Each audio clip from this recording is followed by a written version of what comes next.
Heroes to me are like lighthouses.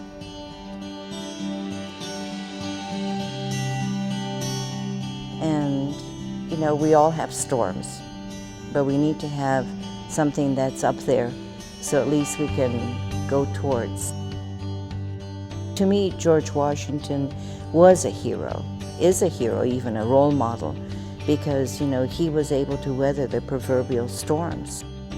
I came to the United States because of George Washington and freedom. George Washington was a hero. Washington's definitely a family man. He was a lifelong learner. He's a superb athlete. Washington was a very ambitious man. He's more an action-driven person than a philosophical person. He also remains at heart an opportunist and a gambler. He really lays the groundwork for American history to come, for the democracy and freedom that we appreciate today. There's a wonderful painting of Washington when he was about 40, 45 years old, just right at the beginning of the Revolutionary War. And there's something in that image that speaks to me because it shows at the same time his humanity, that he shared many of the vulnerabilities, if you will, as the rest of us. And yet at the same time, there's a commanding presence there. There's a stature. There's a sense of dedication and inspiration in him. You can almost see it in his eyes.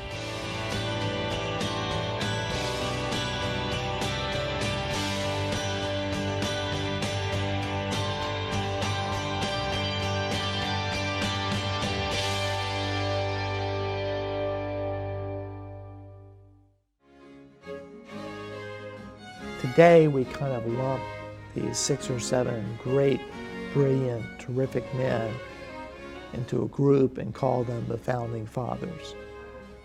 But in their eyes, there was only one go-to guy, and that was George Washington. He's the one that carried it through and against all odds established the strongest, greatest nation that's ever been on the face of the earth.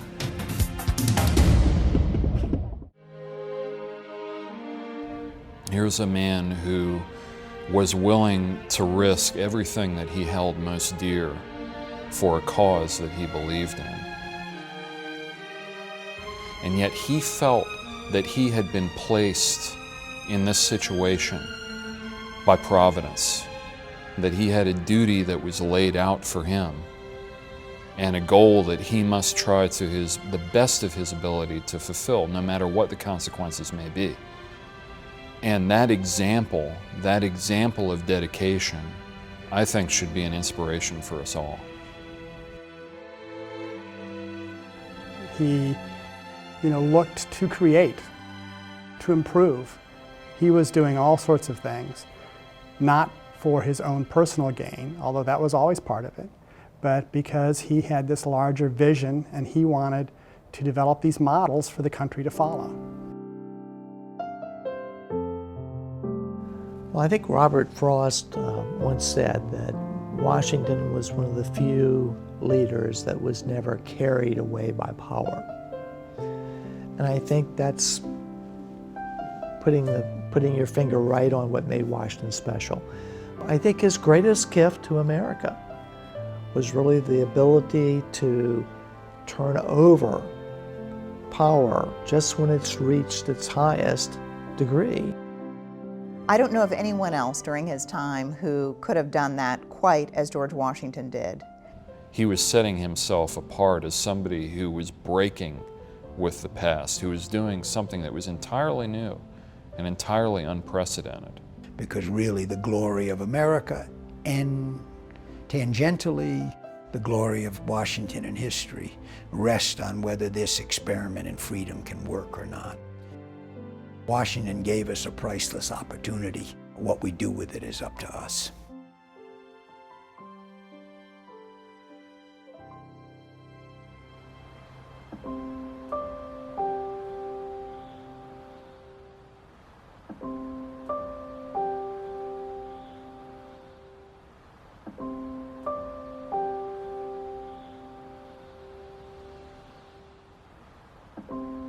building is a perfect symbol that every Masonic temple represents. This is a true landmark. It's reflective of George Washington, who was our foremost Freemason. When you enter the memorial, you're overwhelmed with Washington. You can't see that statue of George Washington and not be impressed. It's just a commanding presence in Memorial Hall, as George Washington was a commanding presence in life. When a person comes up the steps and enters through these bronze doors with a colossal statue, there should be a reaction there that challenges the visitor to come to grips with who this man in standing before them is. It has to inspire some degree of awe. I've been to this building several times before, but even today, I'm walking up the steps. There's a little thrill that comes from that. Much of it also, of course, relates to the character of George Washington. And there's a sense that this is a connection to the founding principles of this country.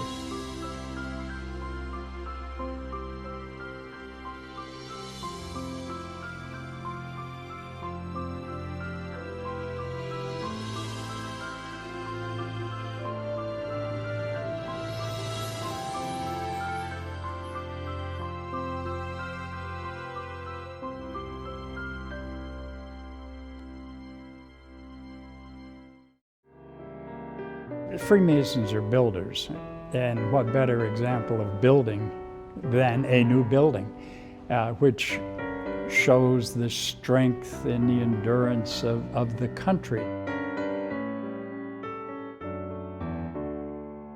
And it all begins again with a cornerstone in 1923.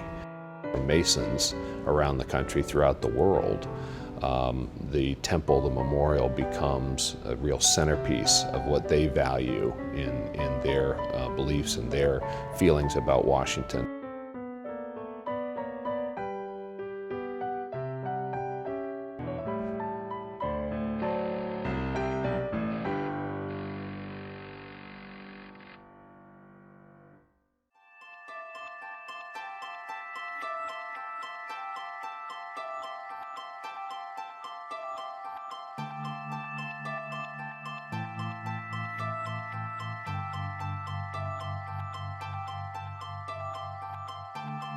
The construction of the memorial spans not only the 1920s, which of course is a wealthy, prosperous, happening time for Alexandria and the rest of the country, but then the Depression comes along and the thing's not done yet. But the Masons keep chugging along and they raise the money and they keep the project moving forward. Charles Callahan, who was the leader of this enterprise the whole time, was adamant that it not be public money, that this was money that was raised from amongst Masons and contributions from the Masonic community.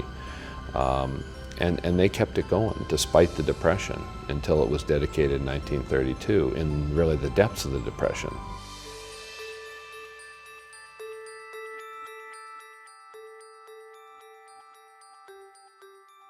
The memorial obviously is built by Freemasons, but the memorial was not built for Freemasons exclusively. It was built for all people. It's open to the public 7 days a week.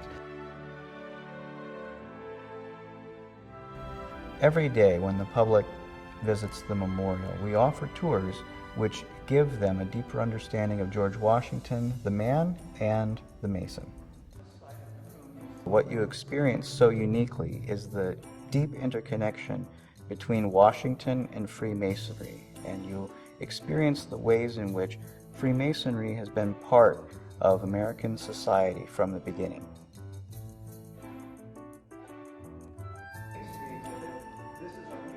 Our Family of Freemasonry exhibit richly illustrates the diversity of the American Masonic experience as it evolved in the centuries after Washington's time.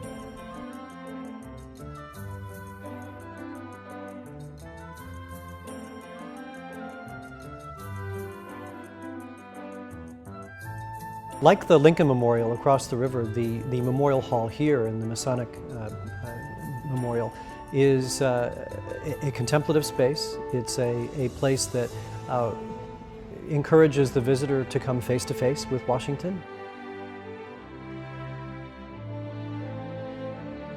This is a true landmark, like most of the major Masonic buildings around the country. Fortunately, they tend to be appreciated as such. They tend to be very well maintained. They are regarded as great landmarks in their communities, and so I think we're probably not going to be in much danger of this building coming to a state of decrepitude. But you never know. Things like that do happen. Well, certainly the work is to keep that memorial the gem of Freemasonry in the United States. It is the only institution, certainly of its kind, that all jurisdictions, all Masons in the United States are a piece of. That happened back in 1910, that all of us became a co-owner of that building. You need to be part of this. The Masons of certainly Michigan, but all across the United States and around the world, support this memorial for a lot of different reasons. It's important for us to have this central source, this central point that connects us. How you can support it is really twofold. I think, number one, you can support it by visiting it, becoming part of it, understand what it's trying to teach the world. The second is, of course, financial. The memorial is not, doesn't operate for free. It's a very big building, it's an old building, it needs to be continually updated, and we want that building to be the finest gem that you can have in the United States to memorialize somebody who we hold in such high esteem and regard.